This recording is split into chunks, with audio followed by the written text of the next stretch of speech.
little bit of an audible tonight with our game of the week. We had it, obviously, for America's East Lake. We then shifted it to the Northeast with Chapin as well as Andress. That rivalry in the Northeast is good as it gets in El Paso. Yeah, absolutely. You know, going back to the 90s when I was there at Irvin, you know, it was us against Andress every year for the district title. Over the last decade or so, Parkland has been dominant, and Andress is making their position known that they're the beasts of the Northeast in 2020. And you know, Coach Ryan Warner, he's the new head football coach at Chapin. He played in this big rivalry in the Northeast. It's something that's been going on, and it's bragging rights. It's a real big game. And it doesn't get any better right now than Chapin and Andress, head to head.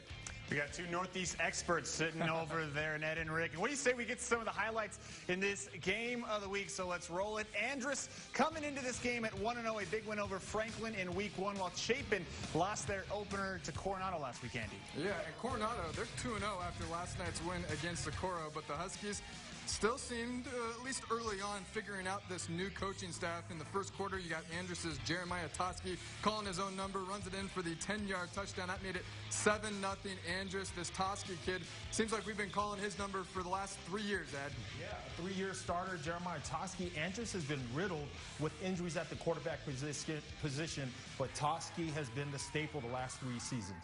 Chapin's always got some great skill players. That's Rashal Massey, 45 yards for the score to make it 7-6. Andress after a missed PAT. And then here's Toski, a long touchdown pass of his own to Jose Cruz. Coach, you know, we talk about the skill players for Chapin, but they're all over the Northeast. They really are, and as everybody knows, you know, skill position is really big for Andress year after year, and this year is no different.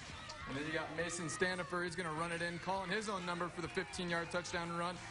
Chapin hung tough, but Andress is going to get the win in our 9-overtime game of the week. Andress a winner, 21-19 is your final. So a nice win for the Andress Eagles tonight, who improved to 2-0 on the season, a team that always seems to be in the mix for a district championship. 9-overtime Stephanie Shields was out there at Alan Sepkowitz Stadium. For this one, she joins us live on the campus of Andress. Really impressed with this Andress team, Stephanie.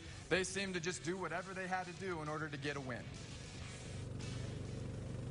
Hey, Andy, that's right. Now, it was a pretty close game between these two Northeast rivals, and I think we were actually expecting a bigger win from Andress, but Chapin did give them a little trouble. However, Andress had some big plays at the end of the game that brought them out on top. So normally we do a post-game interview with the game-winning coach, which would be Jeff Woodruff tonight, to talk about the win, but due to COVID-19 precautions, he did tell us he wanted to make sure his guys were safe and following protocols in the locker room. Andress did get a great start early in the game. Quarterback Jeremiah Toski scoring their first one like we showed you, but Chapin put the pressure on the Eagles in the second quarter. Now, coming out of halftime, both teams just kept stopping each other, leaving neither to score until the final 3.5 minutes of the game, where Andress put themselves ahead by another touchdown. Chapin, however, did try to make a comeback, quickly making their way down the field and into the end zone in the final minutes, but a failed 2-point conversion attempt gave Andress the win, 21-19. Now, of course, there was limited fans out here and social distancing, and coming up in just a little bit later in this sportscast, I will give you a look at how some of the referees had to make changes and adjust to COVID-19. So I'm reporting out here at Andress. Stephanie Shields, Andy, Colin, back to you guys. All right, thank you, Stephanie. Do appreciate the insight, as always, for you. Looking forward to that story as well with the officials. All right, so